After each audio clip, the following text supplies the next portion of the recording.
Broadcasting from Cincinnati, you're listening to the Ringside Reporter podcast. All the news from the world of boxing right here. Well, I'm talking to you the way I want to talk to you. Now, here's your host, Eric Lorda.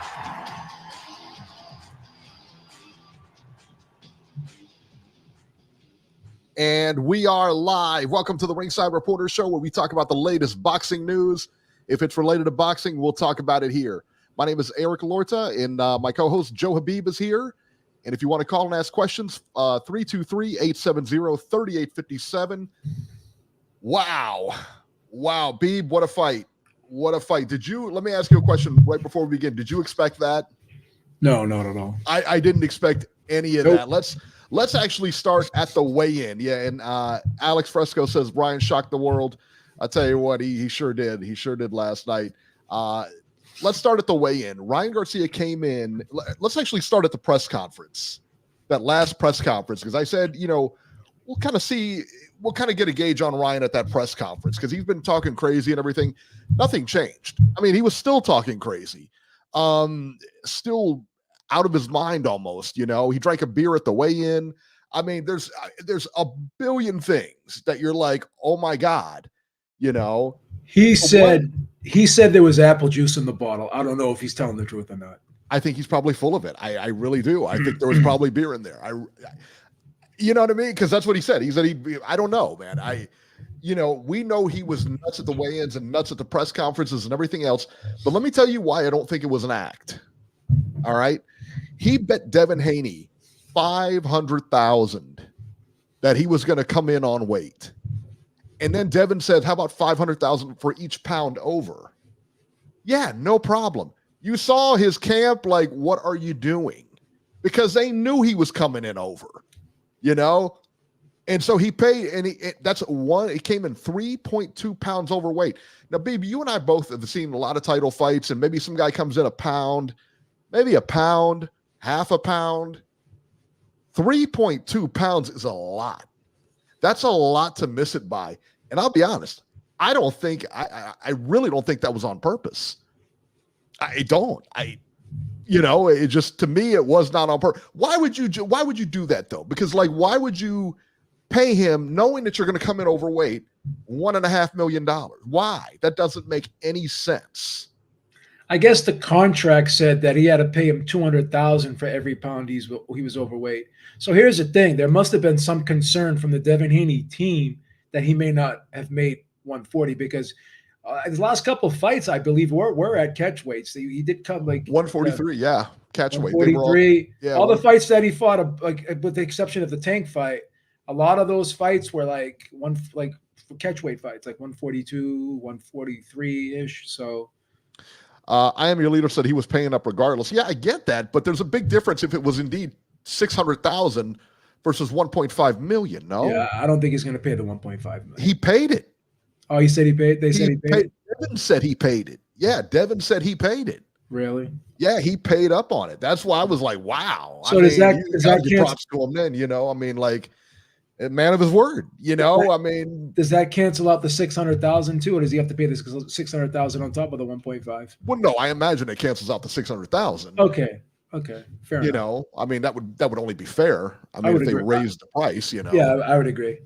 So, do you think he came in overweight on purpose? 100%. I don't think he tried to make weight, and I'll tell you why. But why would but let's take that. But why on earth would he say, I'm going to pay you X amount of dollars?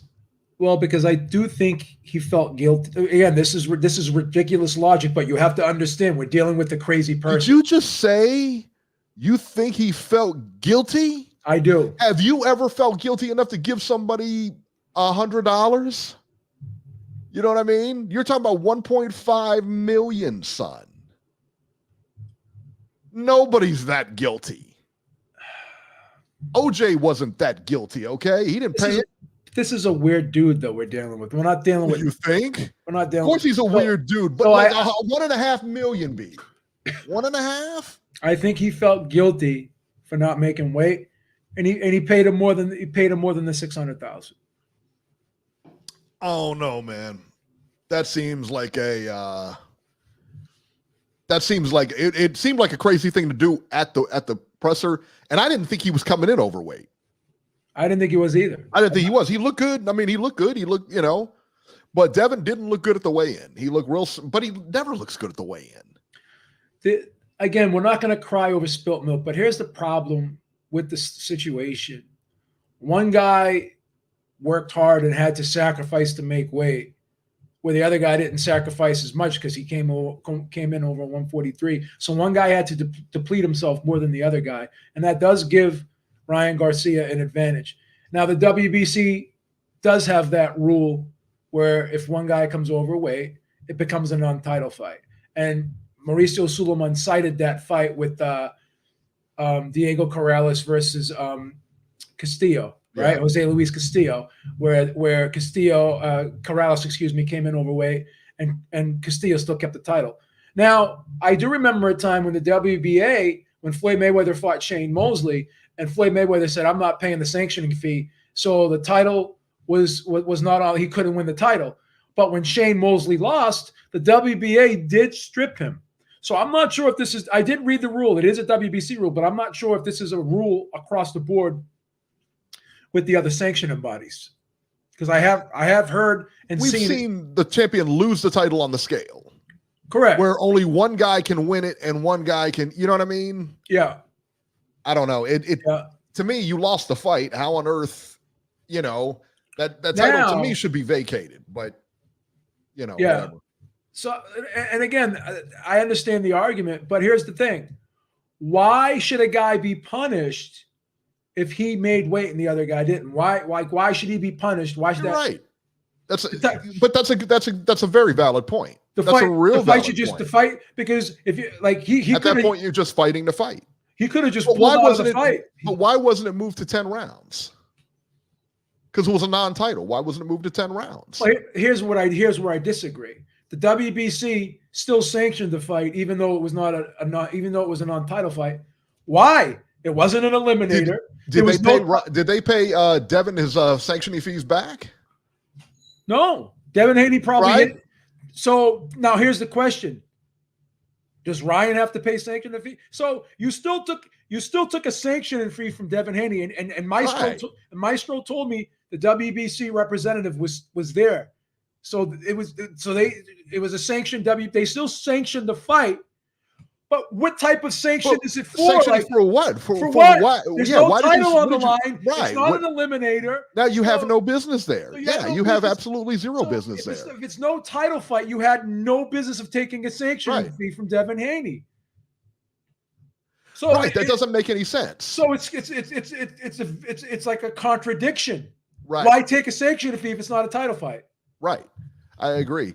Fight Doctor said Haney should have never conceded on the weight. But what is he going to do?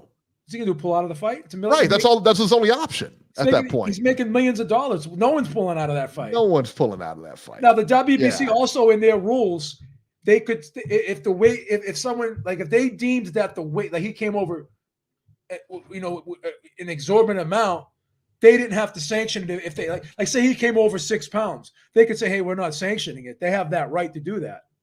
But that doesn't mean they can stop the fight from happening, because the commission makes that decision. Now the commission can step in and say, I've seen that happen before, where a guy came over way too heavy, and the commission won't sanction it because it's too much of an advantage, right? So that happens. But the WBC still sanctioning this fight makes no sense. Yeah, because like I said, Ryan couldn't win it and Devin couldn't lose it at that point. So what are you exactly sanctioning? It doesn't make any sense. Bruce Goss, with the other sanctioning bodies, that may be the case, but I did read the WBC's rules, and it does. If the challenger, it says in their rules, if the challenger comes in overweight, it becomes a non-title fight. Yeah, Bruce, I was questioning this too, because I've seen a WBA or IBF, one of those guys where the champion loses the belt on the scale in the or if the champion loses the fight where the challenger can't win it, but the champion loses, then the belt's vacant.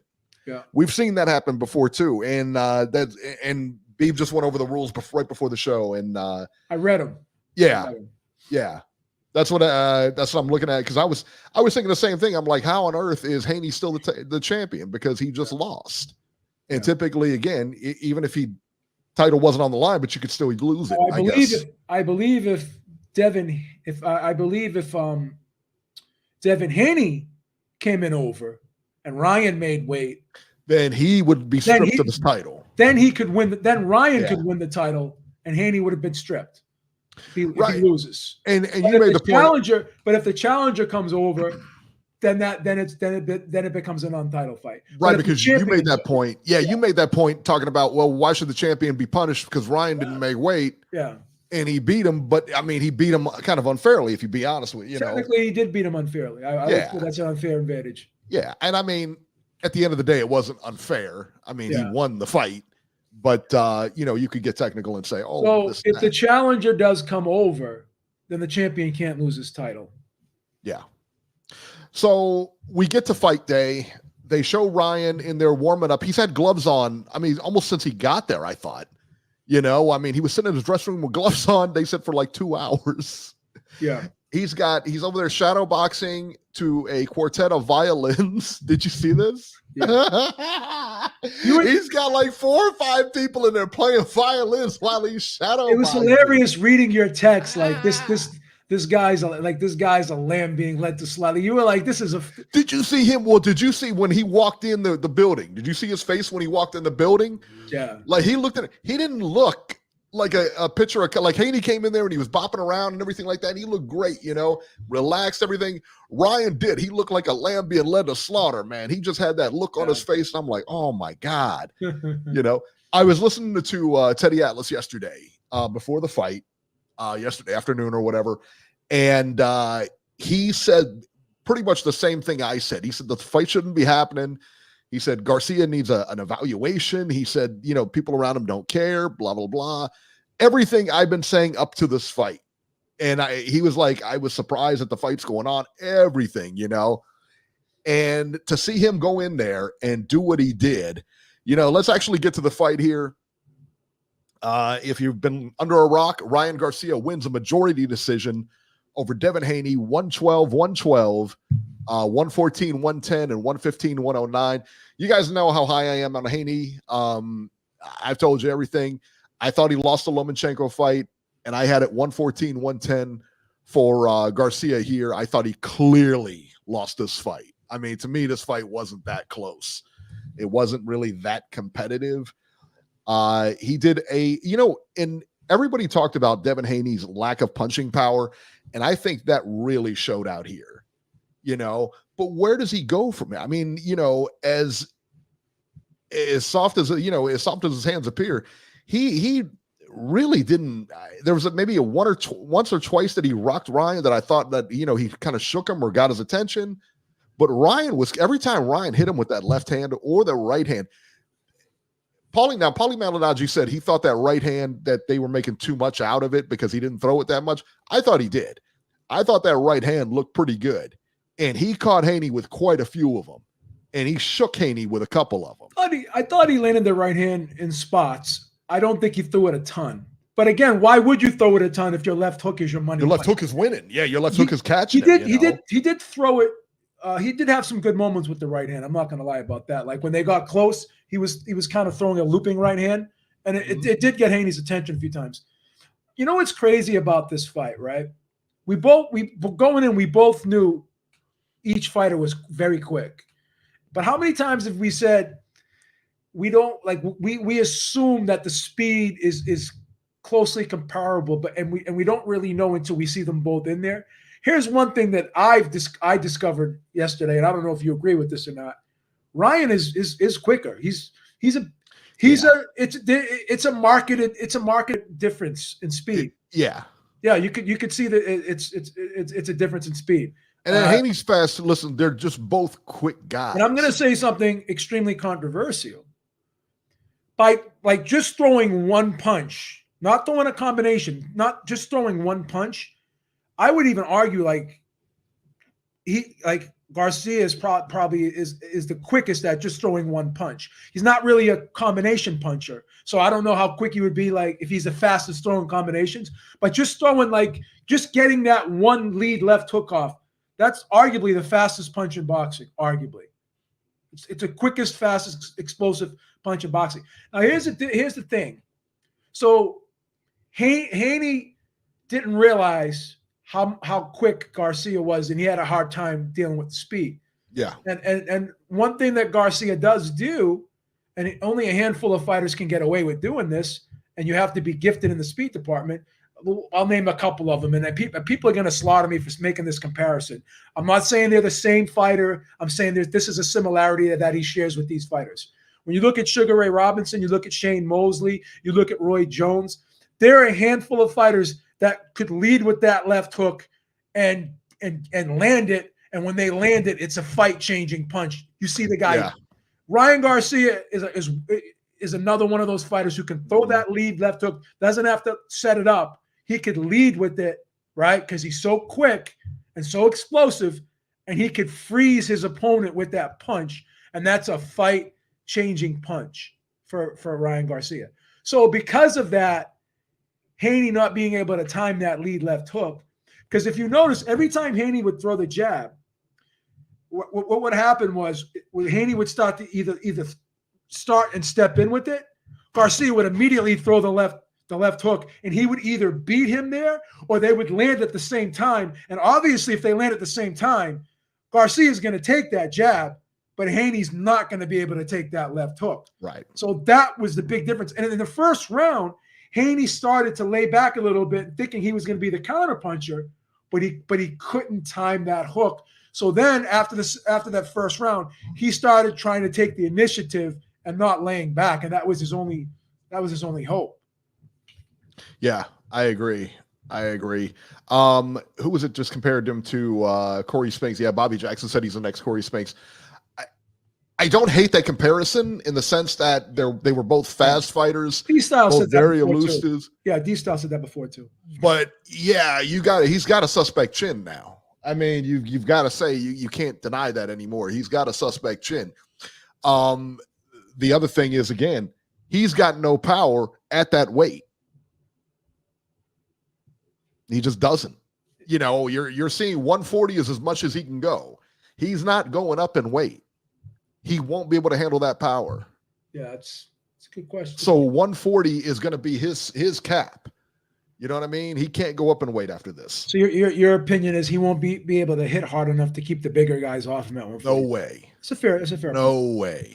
Could you imagine if he goes to 147 and he makes Boots Ennis up there? Come on, man. Ryan Garcia is already saying that he would fight Boots Ennis. He's talking about going to 154. Yeah. Garcia fight Fondora. And let me tell you what, and somebody in the chat said Ryan fooled everybody. Listen, I don't think Ryan fooled anybody. I think Ryan is Ryan. I think this is what he needs to do to get his edge or whatever he has to do. Keep doing it. I love it. I love this version of Ryan now because he goes out there and performs. So I don't care what he does. Go get on the internet, go out and party. I don't care what you do. Do the same thing that you did for this fight for every single fight. You know, he said he was drinking every night. He was weed, everything like that. Everything. He said, I'm out there partying. It doesn't even matter. He is uncontrollable. Bam. I don't care. Put him in. You know what I mean? Because this guy, you know, listen, man, that was just insane. So what makes – no, go ahead. I'm sorry. Let me ask you, do you think – that fight should have been stopped? I thought that fight could have been stopped in the 7th round. It could have been stopped, of course. Yeah. I was surprised that it wasn't stopped in that 7th round. You know where else I was surprised it wasn't stopped? In that 11th round. Yeah. He barely beat that count. And Harvey Doc did a horrific job. He did a horrible job. And I'll tell you what, he gave Devin Haney so many chances in that fight. Yes. So many chances. Yes.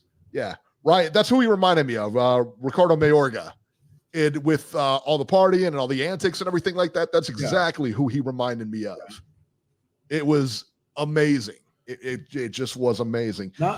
Nando just made an excellent point. He like Haney's dad did him no favors. I mean, that's your son in there.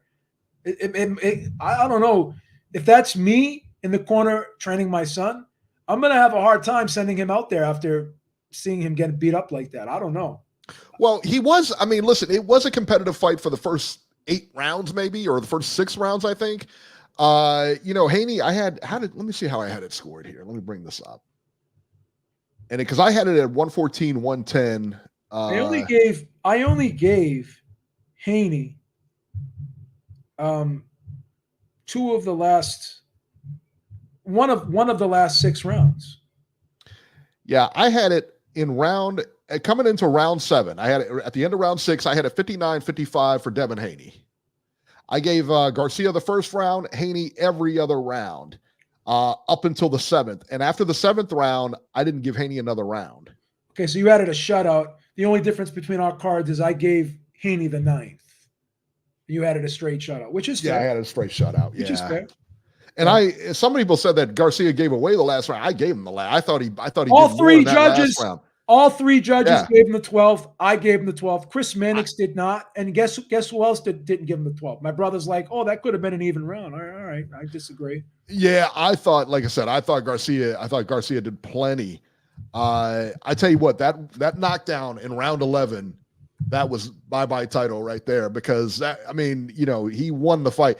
Like I said, man, I was shocked that Devin Haney got up. I was shocked that he got up in that 11th round, and he was on like Bambi legs for the rest of that round, man.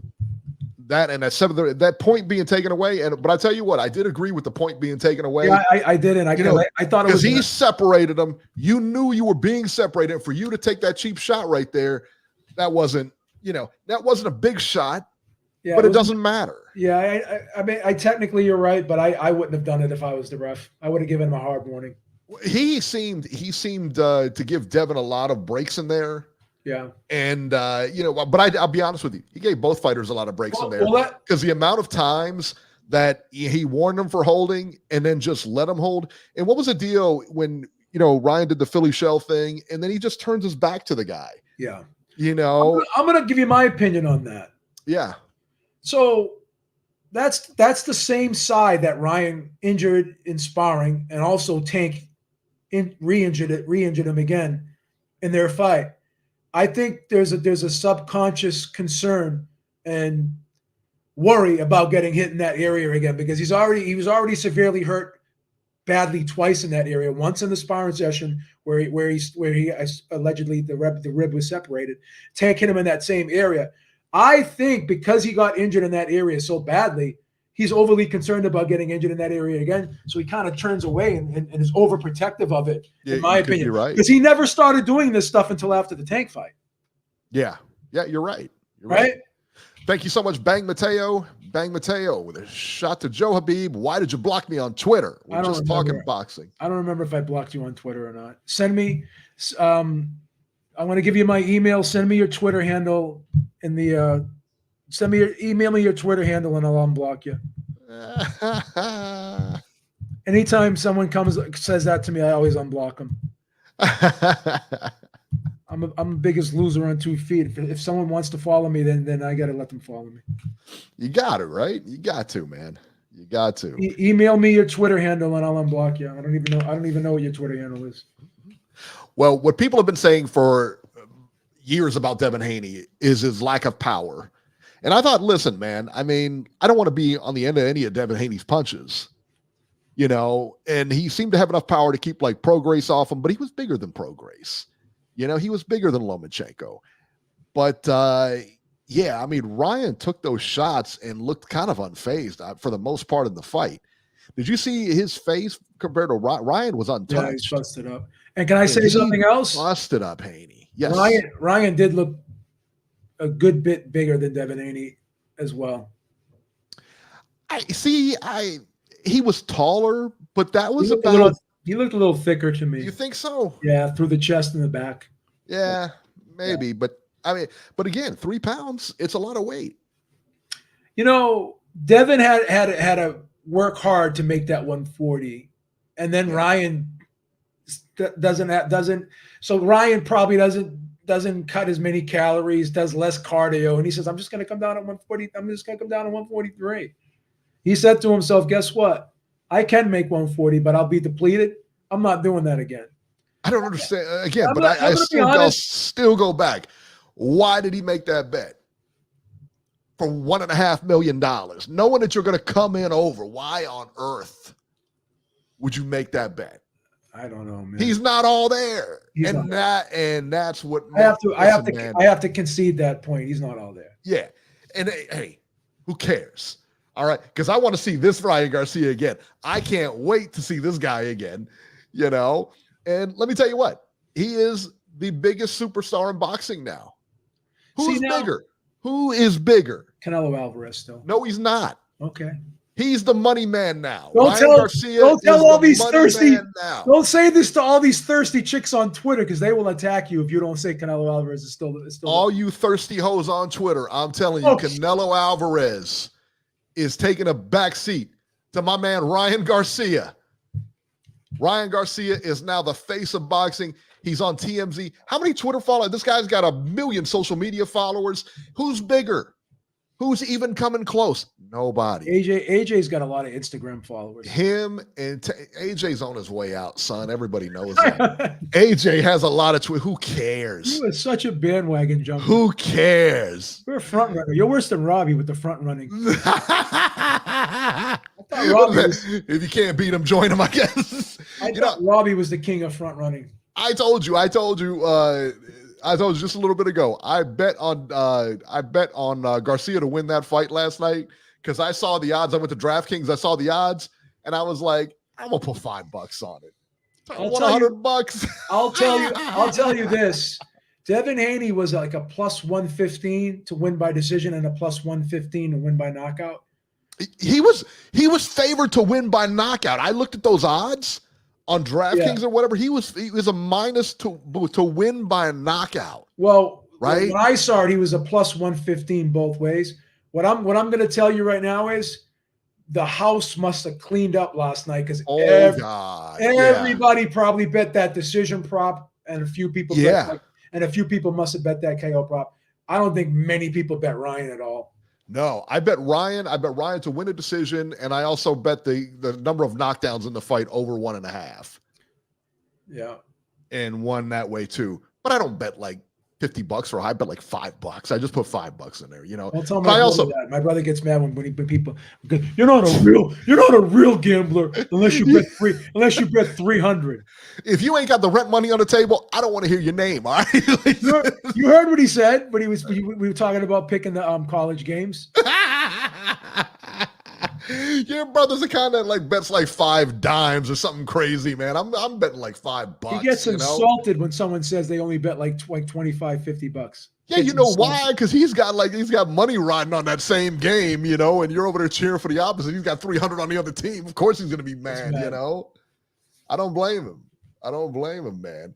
All right, I tell you what, let's get to these phones because they're calling in here. Let's go to Robert first, 530. Robert, you're live. Well, hello, guys. You never know what you're going to see in this wonderful sport that we all love. Mrs. Herrick told me that you took the check that you get every month and put it on Haney by decision. And she is livid now. She is livid. I got so many text messages over the weekend. Oh, give me a break. Joe, I love how you make things up as you go along. Make things up. You want to? I don't want to dox Mrs. Herrick, so I can't put the texts up. Proven fact. I don't want to dox Mrs. Herrick. No. I love it. But seriously, guys, you never know what you're going to get with this sport of ours that we all love and care about. Because I would have never given Ryan Garcia a snowball's chance in hell to do anything last night, considering the way he was acting before the fight. I was totally blown away by the whole scene last night. It was like, whoa, what do we see here? You know, but what about the trainer of champions, Derek James? Derek James, baby. He's up in Teddy Atlas. Teddy Atlas stratosphere now. That's where he's at. Derek, my man. Derek James. You know what's funny? You know what's funny about that? Earl Spence fires him, right? Then he takes over for Ryan Garcia. And they interviewed Derek James during the fight last night, and Chris Mannix goes, well, what do you think about him doing the shoulder roll? Well, I don't like him doing that, but he continues to do that. if you're gonna do it right, for God's sakes. It looks awful whenever he tries to do that crap. Did you hear my theory on that, Robert? Yeah, and I totally agree with you, Joe. But my God, one of these days he's going to do that against somebody, and it's going to cost him. Devin Haney, for whatever reason, couldn't take advantage of that last night. Take advantage of what? Maybe so when you turn when you turn your back to your opponent and you're taking your eyes off your opponent, he could step around and hit you with a blind shot. Oh yeah, right. And somebody's got to talk to him and say, you can't do that in the ring. Nobody's talking to him, baby. Nobody. He's not listening to nobody, son. Ryan does what he wants to do, and it works. That's all I'm worried about. That's hilarious. I read an article this morning. He already said he's going to go up to 147. Who beats? I definitely want to see him. Who beats Ryan Garcia right now, Robert? Who beats him? Anybody? Anybody? You can put that guy in there with Tyson. He's beating Tyson. Let me tell you that. No. Maybe a 58-year-old Tyson. Well, what do you think? I'm talking. No, we can't put him in there with a 20-year-old Tyson. They doesn't exist. No. What's the matter with you? I think he talked about a rematch with Haney last night. I don't see that happening. I think his next fight is going to be with. I think his next fight will be against Boots Ennis. Because remember, Matchroom just signed Boots Ennis. Yeah, and of course Ryan is with Golden Boy. His next fight may be against Conor Benn. Oh, that would be good. That would be good. Oh, that's a good one. Now, now Conor Benn can't fight in the UK, so yeah, that would make sense. That means it has to be over here. So yeah, yep, King KO says Ryan versus Tio should happen. Yeah, it should. Ryan versus everybody. Oh, I'd love to see Lopez move up and take that fight. But seriously, I'm blown away by his performance last night. My only criticism is they've got to get him to stop doing that so-called shoulder roll. I think it's going to cost him one of these days. Is it?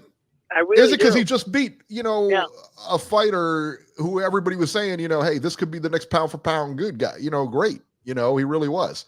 He was on that track. He was on that track. And he looked like he looked like he was headed that way, Eric. But now I wonder if other fighters are going to look at Ryan. I wonder if other fighters now are going to look at Ryan Garcia differently, because look at all the stuff that he put out before the fight. And I'm wondering if they're all saying to themselves now, well, gee, if he can do that, I wonder if anybody else can get away with that kind of garbage. That's it. He's out there gambling. He's out there, picking up chicks, drinking beers, doing drugs, doing lines off bars and everything like that. Doesn't matter. He's coming in. He's fighting. You got to respect that. D-Style, thank you so much. And he said that Ryan Garcia is like Corey Spinks 2.0. 2.0. I can't disagree. Ryan Garcia, Devin Haney. Excuse me, Devin Haney. And I agree. You kind of got to agree. That's a very good point. Yeah, and I do agree, Joe. I think Ryan came in overweight on purpose. I think it was part of his strategy. You think he paid $101.5 million on purpose? Yeah. Versus paying $600,000, whatever the contract said. He's a nut. He's a nut. He's crazy, son. Yeah. He's a certified nut. You got that right. I love it. You got that right. But obviously he's a nut that knows what the hell he's doing, because I would have never given him a snowball's chance last night. No. I'm absolutely blown away by what I watched. Yeah, you didn't even give him a chance either, Robert. You sat there and you totally dumped on that dude. No. Kept dumping on him. You had no problem. Absolutely. Unbelievable. Absolutely. Now, Eric and I just thought he would lose, but I'm going to be honest. You literally trashed him. Just trashing you destroyed the guy. Come on, man. You assassinated his character. His character, B. That's going like a whole nother level. Just like what you did to Triple G. You wanted Canelo. You You wanted Canelo to hurt. You wanted You didn't Canelo care. to hurt Triple G. One thing about you, I would hate to be on your shit list because you would That's probably true. you probably He'd have send one a of hit those squad after us. You probably have one of those voodoo dolls, and you sit there and poke it. D Style, thank you so much. He said Ryan is No. like boxing Stone Cold Steve Austin. He really is. Hey, hey, look, I totally admit I did not give him a snowball's chance in hell to do what he did last night. Yeah. And I don't mind admitting that I was wrong. You know, me and Beef walking like we talk it. You know what I'm saying? We both had Ryan Garcia. At least I had Ryan Garcia. Hey, I bet on him. Oh, Eric, I bet on Ryan Garcia. listen. I got the receipts. How about that? If you listen, And you listen over there to your show trashing him last every week, chance that's you not get, what Robert. said. Look, every chance you Yeah. get, you're over there trashing that dude. I'm gonna tell his What's the dad. matter? I'm gonna tell his You dad better what you said believe it. about him too. You I'm better gonna air you out. All right, All right, Robert. all right, We're gonna guys. get running. Get lost. Wow. Front runner. Wow. 917 New York. You're live. Hey guys, can you hear me? Yes.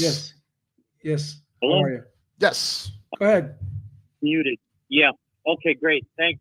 That was a fun fight to watch, I guess, but it was extremely ugly. So, I'm not sure what to make of it, to be honest with you. Definitely Devin was favored. I personally did buy into all the crazy antics that Garcia kind of put out there.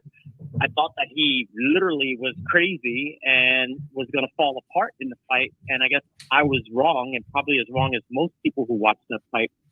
I think there were 3 knockdowns officially scored. It felt like there could have been more. I thought so.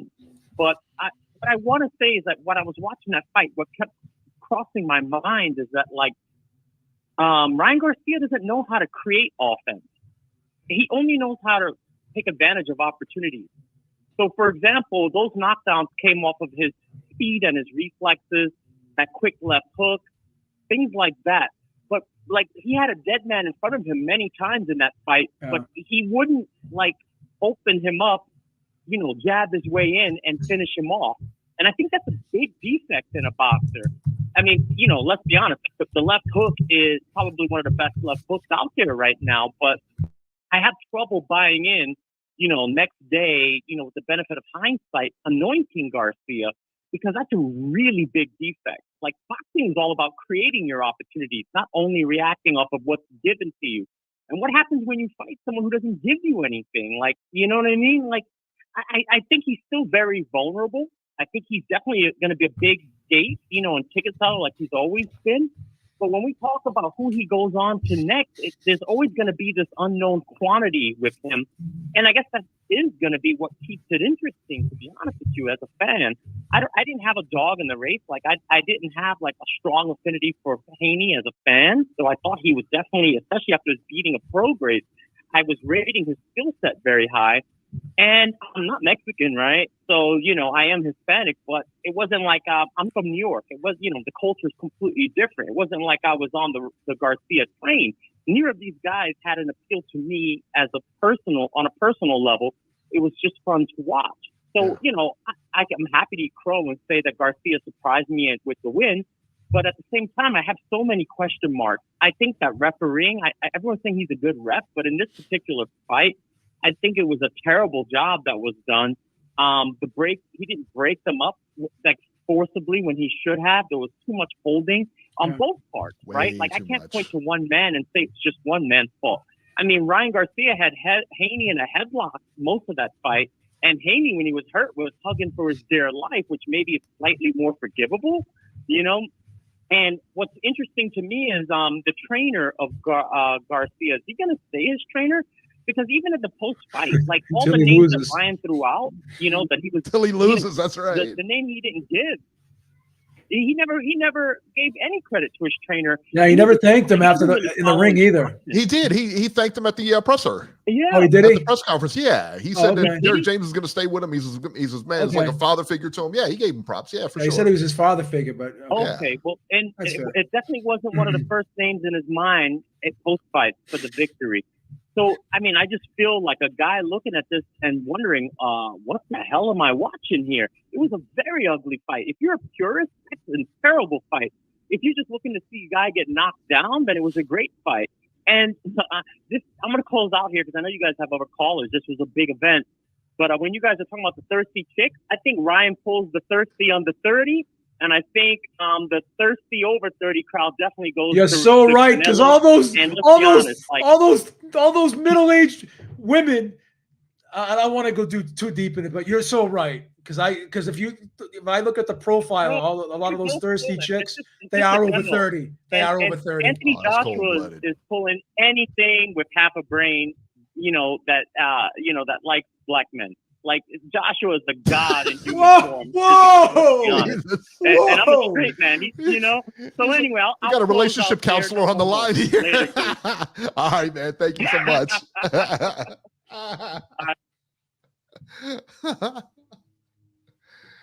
All right, 760. You're live.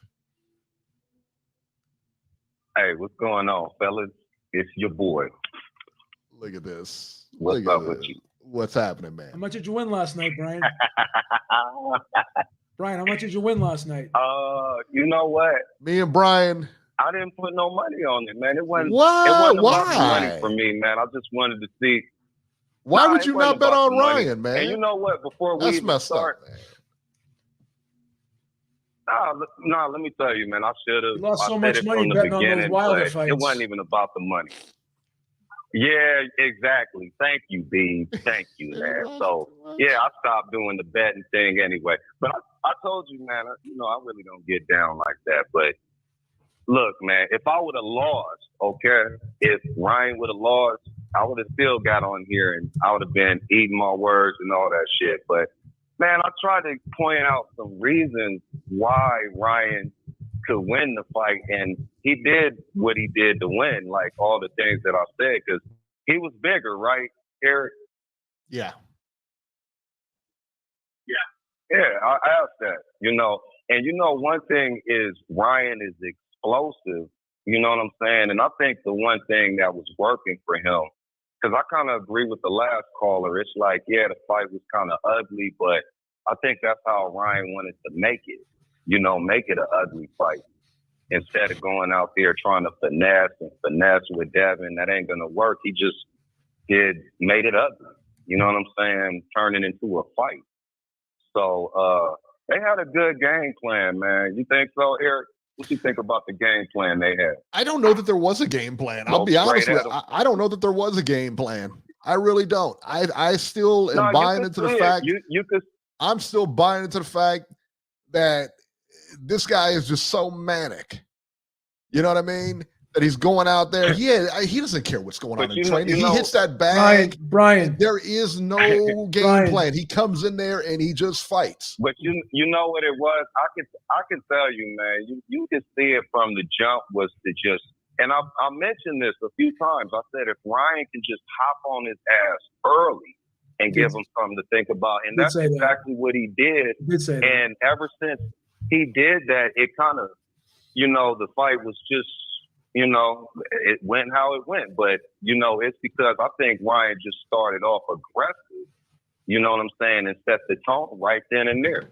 You know what I'm saying? I think that was a part of a plan, and I could see that happening. That's why I kept saying that. I think we all thought he was going to come out. Well, here's the deal, though. I think we all thought he was going to come out aggressive because I thought he only had about 3 or 4 rounds in him. Yeah. And then I look at him like right around that 3rd round. I'm like, man, he looks dog tired.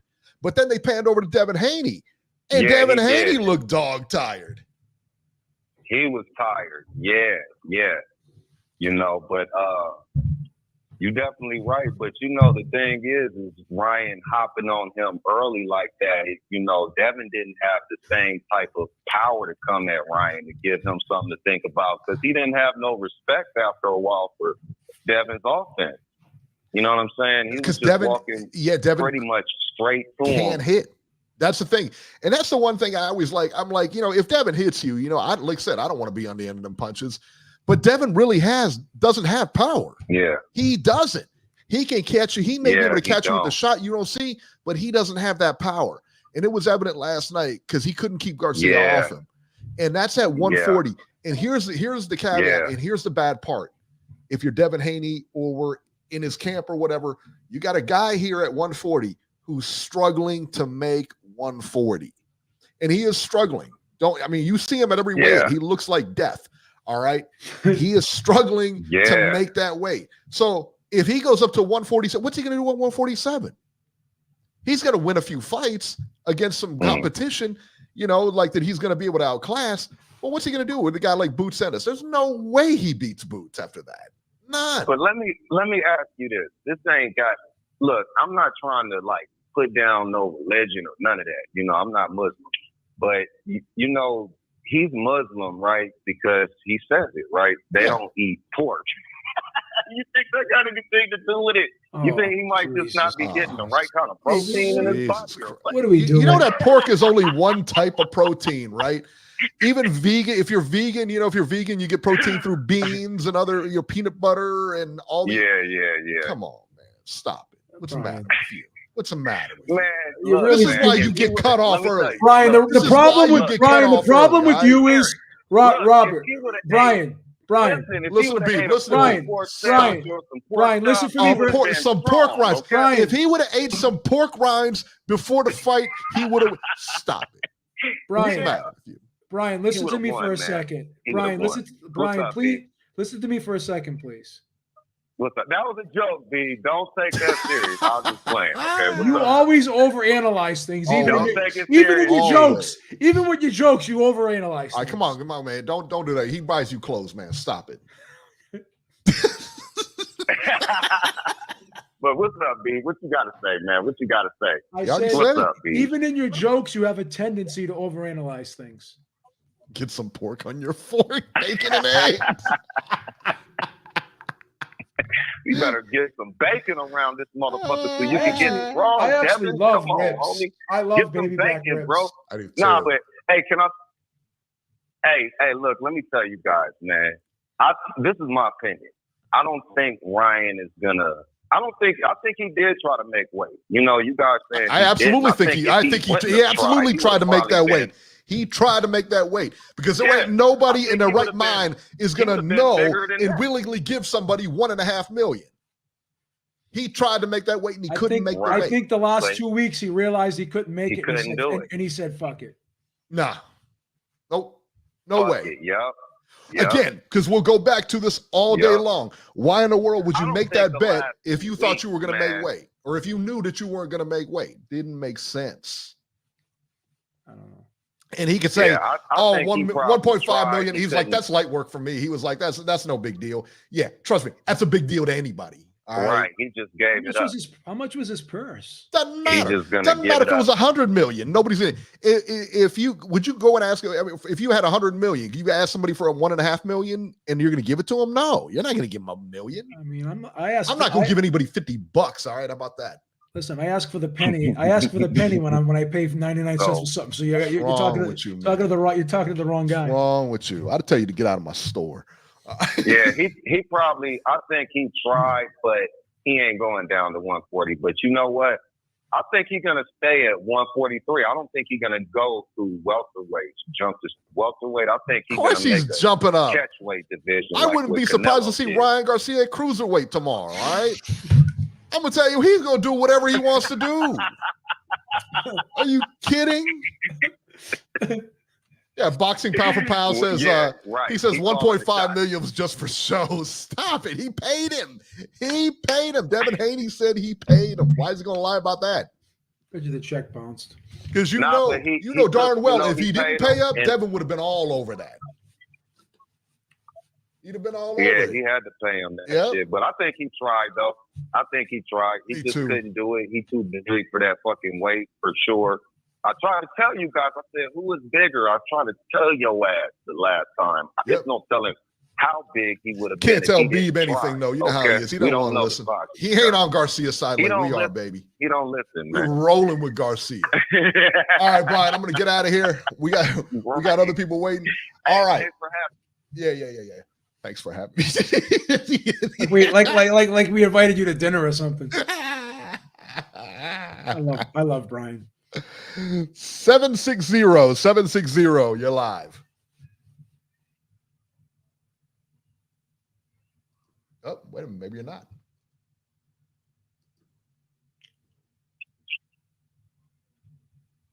All right, let's see here. 760, you're live.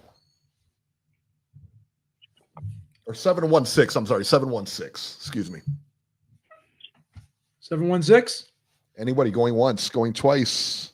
It's you. Say something. Gone. He's gone. Gone. We should have like a big gong, like when he doesn't handle it.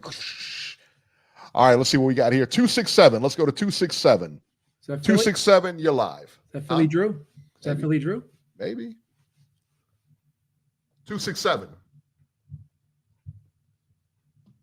Jesus Christ. What? You guys can hear me, right? Oh, there he is. Yeah, that's you. There he is. That's it. There he is. What's up, Drew? Can you hear me now? Yes. Yes, absolutely. What's up? Nothing much, man. I look at it like this, man. I saw that fight yesterday. I saw the last couple fights on that card, man. I thought the Irish guy actually got robbed against Barbosa. I think he A lot of clearly people did. do, I yeah. couldn't score it. I couldn't give Barbosa no more than 3 rounds in that fight. Like point blank on that one. But like the Haney Garcia fight, I gotta say it was one of the most dirtiest displays of boxing I've seen in a long time. Like, if you look at it, Devin Haney was holding Ryan Garcia. I believe this was round 7 or round 8, I believe. And then he started punching him literally in his back, in his kidney area, like multiple times.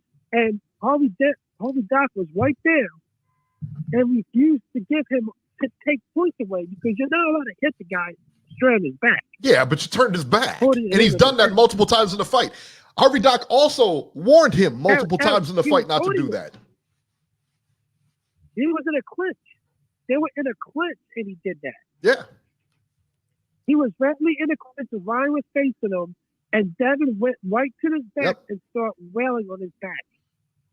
He can't, I mean. And the referee was looking at it the whole time. Yeah, and I have a feeling, like I said, And and I then- remember that part in the fight, and I remember thinking about the referee and thinking, why isn't he home? But I said, hey, he's warned him a million times. You can't just turn your back when you don't like what's going on. You can't. Yeah, but that one, he was square looking at Haney. He was facing Haney.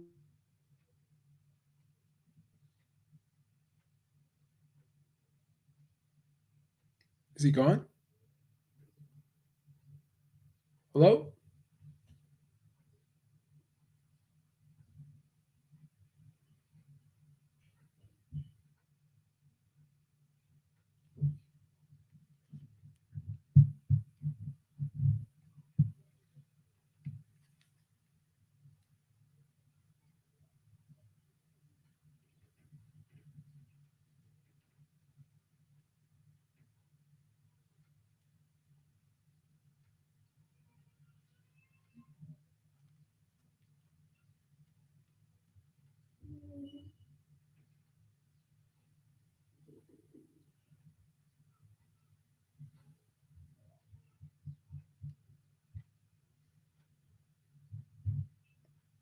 I think Eric froze up here.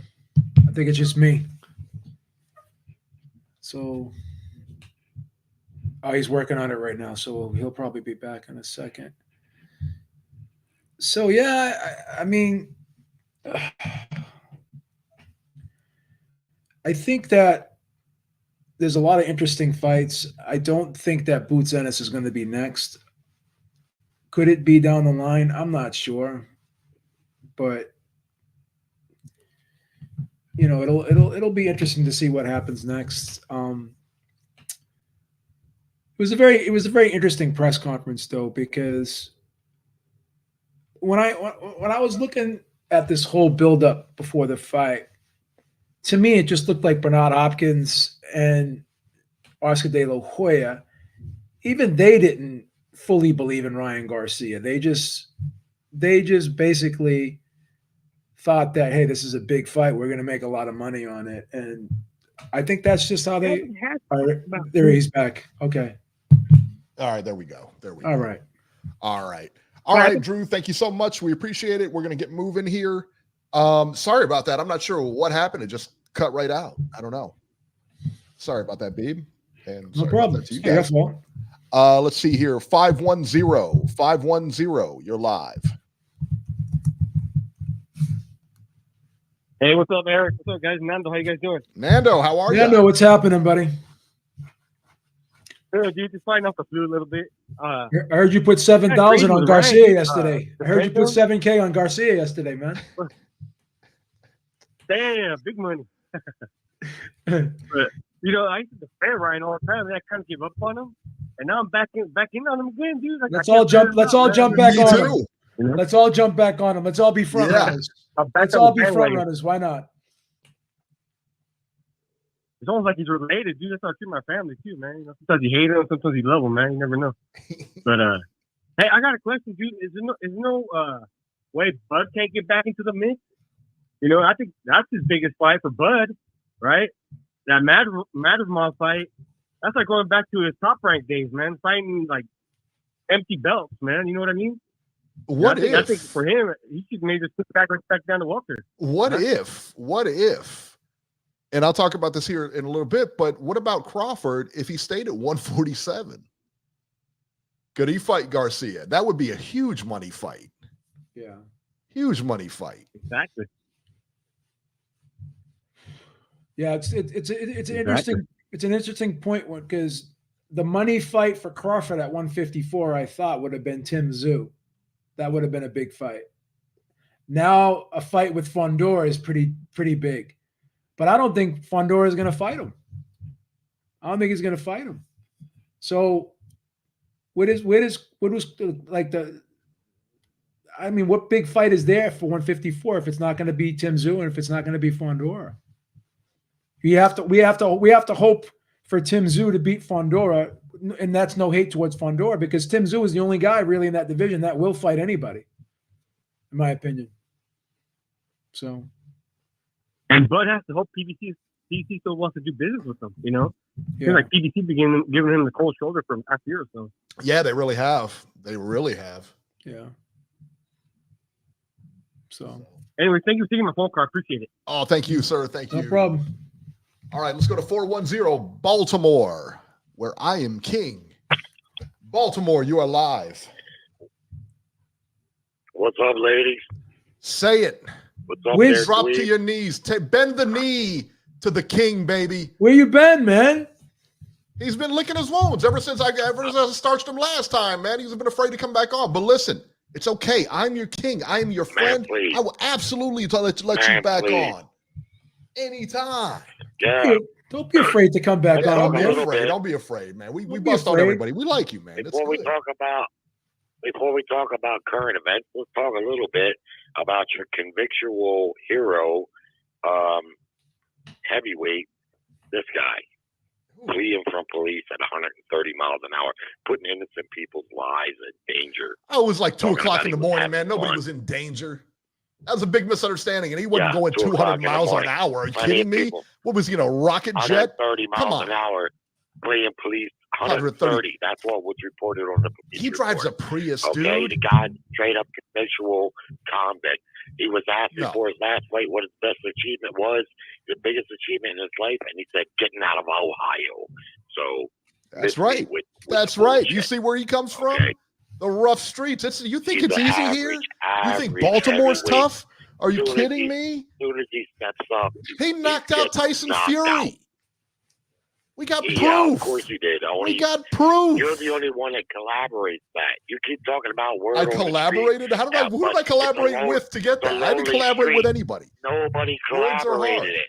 If you Google nobody collaborated.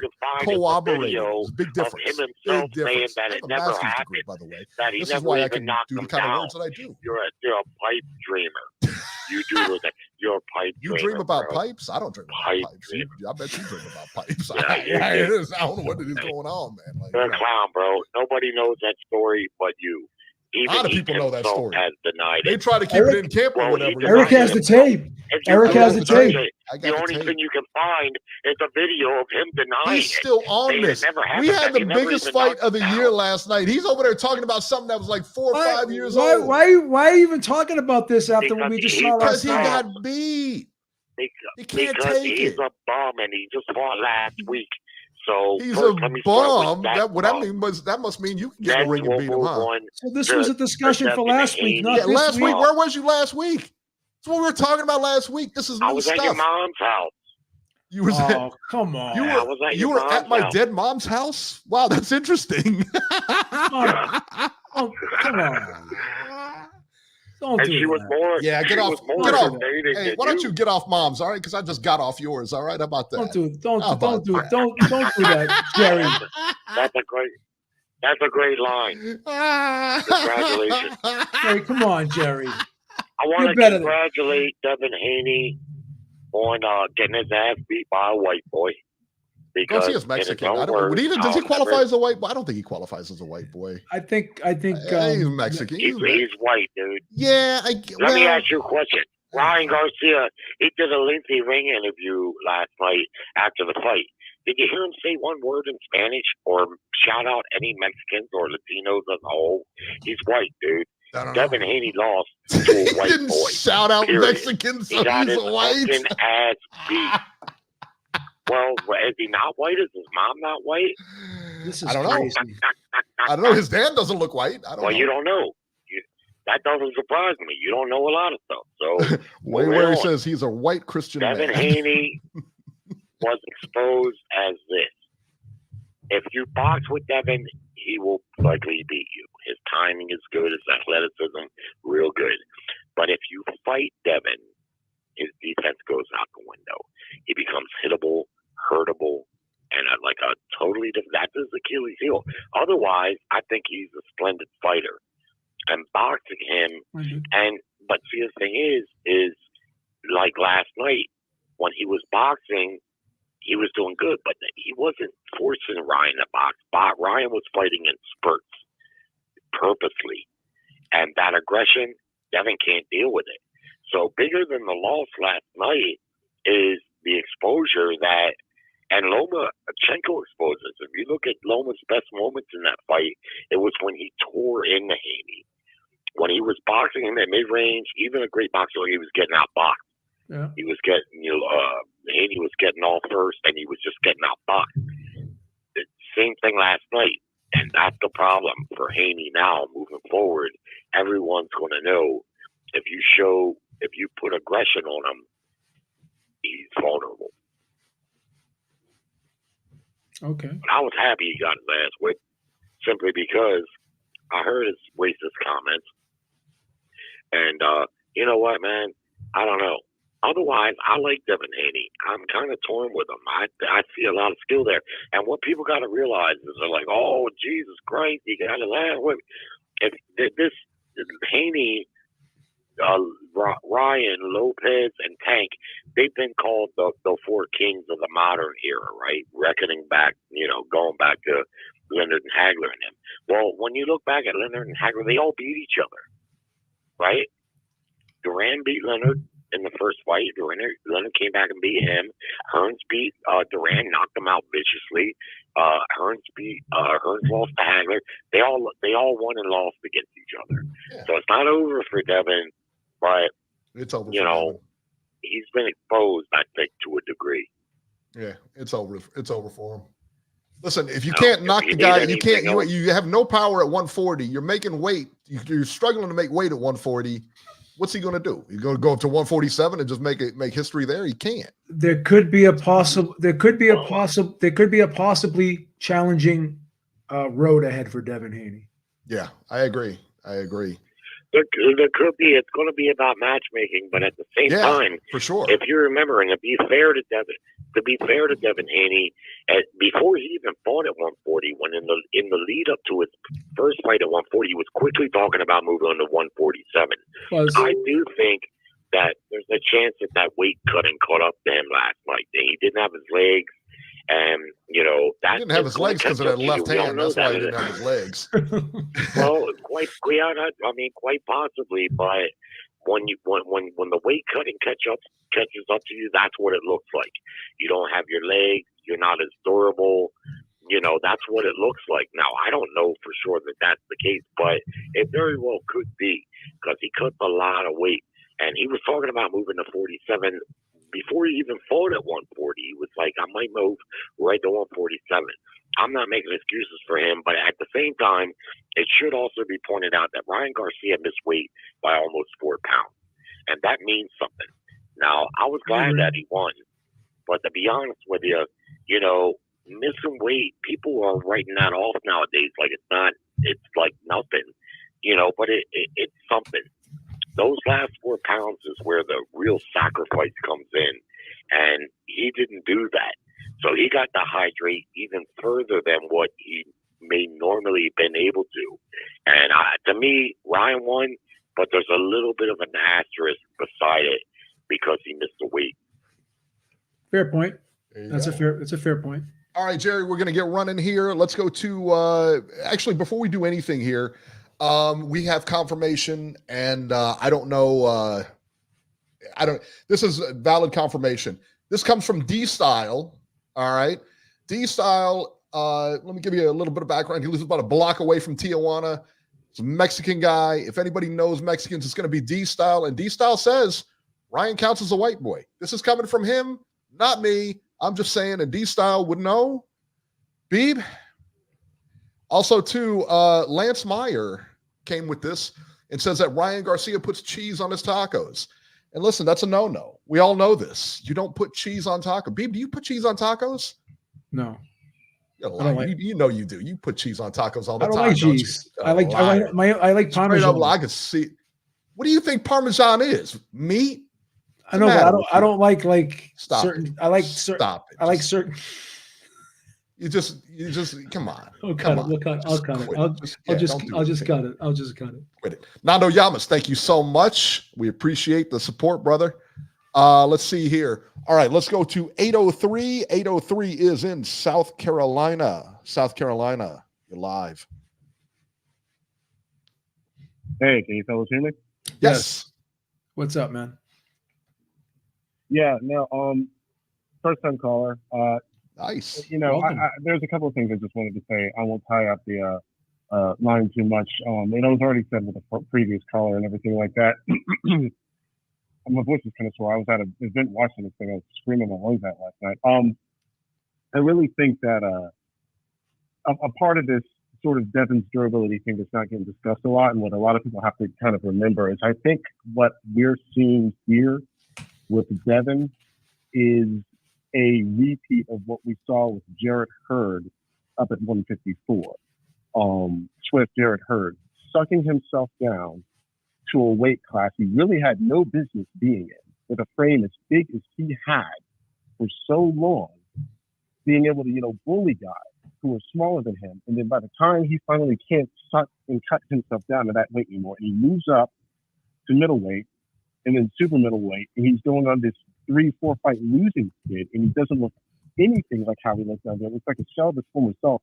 This is what long-term weight cutting will do to fighters when their frame is trying to grow out and they keep sucking themselves down. It draws water out of the brain. It messes with their coordination. It messes with the recovery. Because Devin was taking these shots and he was not recovering. There's durability when you can, take a shot, the granite chin, the Golovkin kind of thing that, we're all familiar with. And then there's recovery. And Devin had neither. And I think, unfortunately, if this goes the Jarrett Hurd route, what we're going to see here is a fighter who might still have his IQ, still might have some athleticism, but he's not going to be the same at these higher weights that he was down at lightweight. Agreed. All right. And, with that being said, the last thing I'll say before I head on out of here is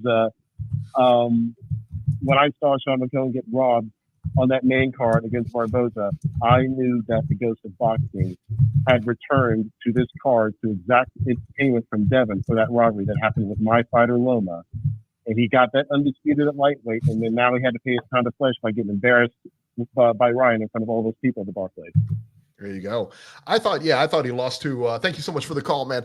I think that he lost to Loma as well, like I said. And like I said, my feelings on Devin Haney, you've known him ever since he's come in. I've been telling you guys, this is the guy. And like I said, but when you score that fight, you got to kind of take that all out of it. You got to take it all out of it and look at it from a third party perspective, So yeah, man. All right, Beeb. Let's move forward here. What do you think? If he moves up to 147, I think him and Crawford would be a huge fight. Now, there's problems with that one, obviously, but I think that's a huge fight. But anytime, I tell you what, like anytime that Garcia fights, it's going to be a big event from here on out. And Correct. I don't know Correct. anybody, and I'm waiting to see the pay-per-view, but I tell you what, him and Tank are now the biggest stars, period. They are bigger than Canelo. They really are. I think they're bigger than Canelo. Wow, you're going to get a lot of hate mail after this. Doesn't matter. I'm used to it. All right, let's talk about the undercard here. Arnold Barboza versus Sean McComb. We're going to kind of breeze through these. Barboza wins a split decision, 98-92 for McComb, and then 96-94 and 97-93 for Barboza. I was at 97-93 for Barboza. I thought that he, I don't know, man. He just seemed to, it wasn't like an overly exciting fight, but yeah, you know. Beezy World, thank you so much. He said Eric dropped the link. Beeb's scared. What's he talking about, Beeb? What do you mean drop the link? He wants you to drop a link so he can jump on, but you don't do that. No, buddy. This is a two-man show right here, baby. You can call in. That's what I do on the weekends. Yeah, Eric. that's what Beeb does on the amateur shows. When Beeb's on, it's always amateur hour. When I come on, this is like a well-oiled machine, a production, if you will. Yes. When Robbie recruited me for this show, Eric recruited you. Eric has. I love that Robbie recruited you. Eric has full creative control of this show. Robbie told me when he recruited me over here, he goes, Eric's a nice guy, but he runs the show. Strict. Yeah, he runs the show over there. He's very stringent. It's a tight ship over here. I'll tell you that. So I'll tell you that right now. It's not a free for all like when I do the shows. Now, did you think McCombs won that fight? I had it a draw, actually. You had it a draw? Yeah, I didn't think it was a robbery or as bad as like the DAZN announcers were saying, because that's what I said. Antonio came down during that fight and he says, "Who's winning?" I says, "Well, I tell you," I said, "I thought Barboza was winning, but apparently I'm wrong, because you said DAZN was like, oh, this is this and this." I didn't think he was ever in trouble in that fight. No. You know what I mean? Like never. I never thought he was. I think, and again, this is a controversial take because people say, "Well, you had it a draw." I mean. All you have to do is flip one round and Barboza wins. I just think I gave Barboza as much as I could give, and I couldn't give him any. I could not give him 6 rounds. I think the best I could do was 5, and sometimes that's that's a fair assessment. I don't think I could. I think giving him every benefit of the doubt, the most I give him is 5. I don't see how you could really logically give him more than 5. But again, who am I? I'm just another guy on YouTube with an opinion. I'm just a guy with a local 12 jacket. I'm just a guy with a local 22 jacket trying to make a living, man. Beck the Bully, Melikuziev versus Pierre Debombe. Beck the Bully wins an 8-round technical decision after the fight was stopped due to an accidental cut over the left eye of Beck.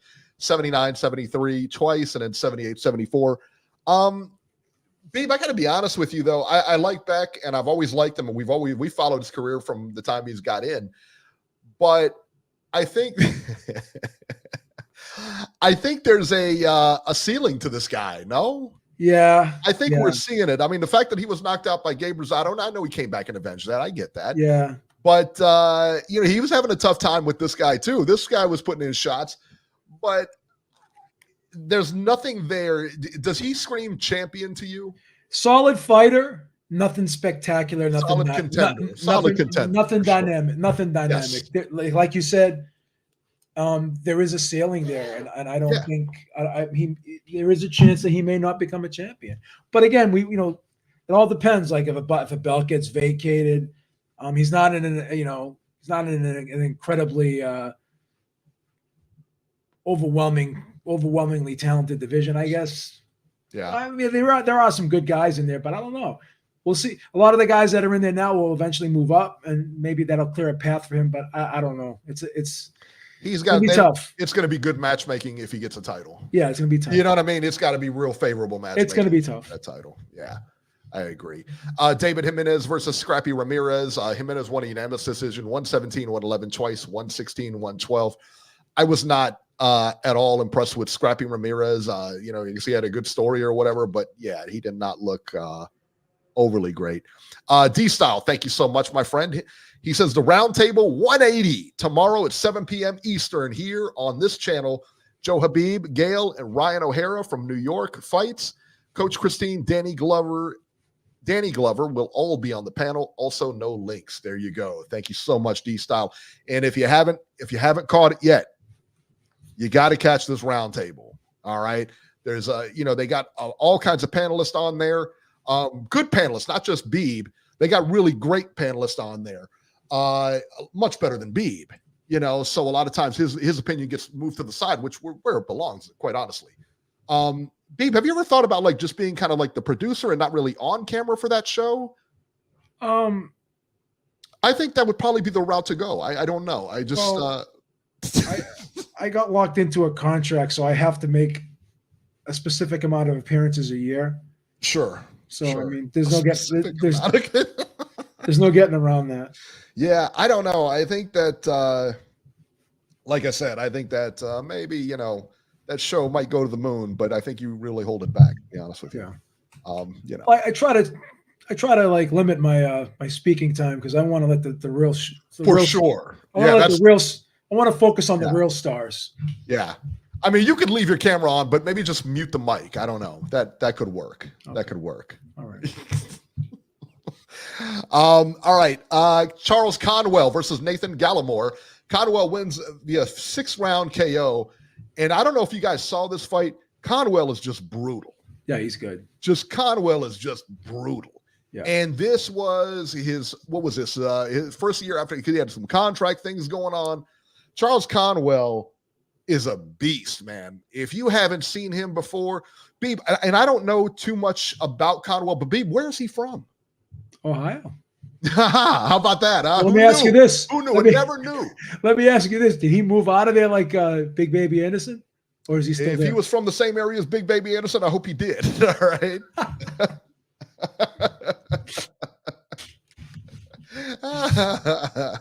No, but Charles Conwell back after a contract dispute. He's been almost 2 years. Yeah.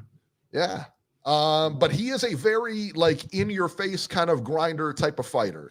Yeah. And I gotta wonder that when he fights a guy with some finesse, some skill, and like that, that hit and not get style, how he does. I don't know, but he's a very good pressure fighter. Yeah, one positive again, and I love this is the quick feet. Yeah, the greatest thing you could have if you're a pressure fighter is quick feet, being able to collapse the pocket quickly. Yeah, and cutting off that enables you to cut off the ring. So if you are in there with a stick and mover, the foot speed that you have could work to your advantage. And this gentleman does have quick feet, so that's a plus, big plus. For sure. Beeb, and we talked about this beforehand, and I meant to bring this up before, but the press conferences that have been going on are awful. We looked at this. There was like, I think the one press conference was like 25 minutes earlier on the week, and the guys talked for like 10 minutes. The two fighters you heard from for like 10 minutes. Everything else, the other 20 minutes or 15 minutes or whatever, was them introducing promoters telling you how much this is great and everything like this. And listen, it needs to go like the UFC. This is why the UFC press conference is so exciting. Way better. Because we don't need to hear from you guys. The fight's already put together. I don't care about De La Hoya. I don't care about Hopkins. I don't care what they think about the fight. Agreed. Right? I want to hear from the guys. Agreed. And the reporters got much better questions than these guys giving these softball questions at the end that they're paid to give them. Except for Coppinger. Well, that's different. You're talking about Coppinger's on a different level. He's up there with not quite on the echelon as Teddy Atlas, but he's close. Jesus Christ. He's close. Trainer of champions. 18, by the way, at last count, Beeb, 18 world champions trained by Teddy Atlas to go. Is that accurate? Yeah, it's accurate. He trained 18. Wow, that's a lot of champions. I'll give him credit for that. 18. Yeah, of course you're going to give him credit for that. Talking about Teddy Atlas here on the show. All right, let's talk about the upcoming fights here, and I don't think there's many here. On the 27th, 2 DAZN cards this weekend. One is from Fresno, California. Jose Ramirez versus Rancis Bartholomew, which that's not a bad fight. No. And then Virgil Ortiz Jr. De La Hoya is so high on Virgil Ortiz versus Thomas Delorme, 10 rounds junior middleweights. And the one surprise here is I didn't think Thomas Delorme is still fighting. Yeah, he is. It's amazing. Yeah, he's going to get killed. Yeah, it's going to be tough. Yeah, that's going to be a tough fight for him. I'm not really looking.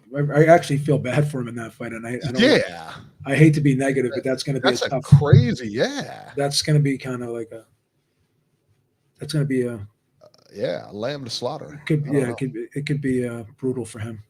Also on DAZN on April 27th from Liverpool, England, Peter McGrail versus Mark Leach, 10 rounds junior featherweights. Are we serious? Are we serious? This is what we're paying for on DAZN, right? No, I'm not paying for it. What's going on? I'm not paying for it. And then we got 2 broads fighting underneath that card. Are you serious? Whoa! Are we for real here? Is this what we're doing? This is what we're paying for, right? Unreal. Tell you what, I'm not buying it, son. What does it say? JC says, you guys seem so happy. You guys see De La Hoya so happy when he was on the tank fight. Yeah. Hey, anytime, I'm telling you what, anytime De La Hoya makes money, he's going to be happy. And I would have been over the moon if you're De La Hoya. But what was that dumb jacket he was wearing? Do you see that stupid suit he was wearing, that gold suit? Oh, the suit, yeah. Stop it, man. He looked like he came straight out of 1970. Oh, wow. Stop it. What's the matter with you guys? News and rumors here. This is a fun fight. I don't even know which way to go in this, man. This is an awesome fight. This is an awesome fight, Beeb. Deontay Wilder versus Big Bang Zhang in Saudi on June 1st. What is it? That's the undercard to what? What was the undercard to? It's undercard. What is it? He was on the 5 versus 5. It's a bigger one than that. There's so many. I thought there was a bigger card than that. Or he was Bivol versus Beterbiev. That's what it is. That's what it is. Yes. But that's the main event. But then they're having a 5-on-5 tournament. That card is money right there. That's that a Don King. So good. That's a Don King card, man. Yeah. Turki Al-Sheikh, my favorite promoter right now. My favorite. He's not even a promoter, but I don't care. He's making the fights. This is the guy who's making the fights happen. That's a great card, man. And you know what? They deserve it. Hey, I don't care. They deserve it. Look, hey, you're going to put out the money, you deserve to get the fights, right? Yeah. All right. This one threw me, all right, because Terrence Crawford said he was moving up to 154 almost August 3rd. I guess this fight was supposed to come off on August 3rd against Israel Madrimov, right? Yeah. Now Charlo says he wants to fight Madrimov. And Charlo apparently has some kind of thing. I don't know if he was a contender, number one. I don't know. But Charlo has interfered and said now he wants to fight Madrimov. What's going to happen is I believe Crawford's going to, one of those two are going to get the fight, and Charlo's going to fight Crawford. That'll be the fight. But I think that, Terrence has got to get busy here. Crawford should just fight his man. Like he's the mandatory for the WBO. Mm-hmm. So he should just figure that out first. Who is the 154 WBO pound champion? Right now it's Fondora because he beat Tim Zhu. That's right. He beat Tim Zhu. But Fondora's going to be on the shelf for a while. But I guess they said Crawford wants to come back in June. But who is he going to fight if he's not going to fight Madrimov? Yeah, but I read it was for August 3rd, but I could be wrong about that. Yeah. Well, again, I'm listening to Samson. I'm listening to Samson Lukowicz telling me that Crawford wants to come back in June. So you probably are right and Samson's wrong because he always gives me misinformation. He does, doesn't he? Yeah, he does. Samson. I feel like people are hanging on Samson. I like Samson. I like Samson, but he tends to exaggerate and mislead people sometimes. Yeah, you think? Some of the things he comes out with. Unreal. All right, guys, that'll do it for this edition of Ringside Reporter. As always, you can catch Joe Habib on X at jhabib1. Find our YouTube channel at ringsidereporterlive.com. And you can find me on X at ringside73. And guys, we will see you next week.